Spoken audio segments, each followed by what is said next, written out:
અરવલ્લી જિલ્લાના 6 શિક્ષકોને ફરજ મોકૂફ કરાયા છે। અરવલ્લીથી આ સમાચાર સામે આવી રહ્યા છે। અરવલ્લી જિલ્લાના 6 શિક્ષકોને ફરજ મોકૂફ કરાયા છે। પ્રાથમિક શિક્ષક અધિકારીએ આ મોટી કાર્યવાહી કરી છે।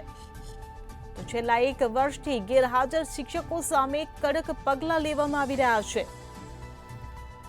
ત્યારે અમિયાપુર દખનેશ્વર વડા ગામના શિક્ષકોને સસ્પેન્ડ કરવામાં આવ્યા છે। આ સાથે જ લુસડિયા રંગપુર કેશરપુરના શિક્ષકોને પણ સસ્પેન્ડ કરી દેવામાં આવ્યા છે। ત્યારે ગેરકાયદે રજા ભોગવતા શિક્ષકો પર આખરે તવાઈ બોલાવવામાં આવી છે। અરવલ્લીથી આ સમાચાર મળી રહ્યા છે। અરવલ્લી જિલ્લાના 6 શિક્ષકોને ફરજ મોકૂફ કરી દેવામાં આવ્યા છે। પ્રાથમિક શિક્ષક અધિકારી દ્વારા આ મોટી કાર્યવાહી કરવામાં આવી છે।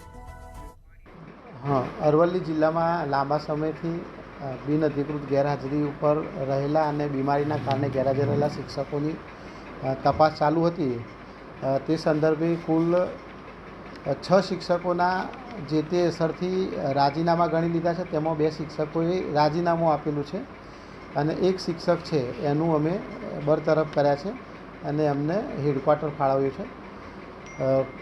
આ શિક્ષકો બાયડ તાલુકાના અમિયાપુર દક્ષિણેશ્વર ધનસુરાના વડાગામ ભિલોડા તાલુકાનું લુસડિયા અને રંગપુર અને એક વખતપુરા પ્રાથમિક શાળાના શિક્ષકો છે।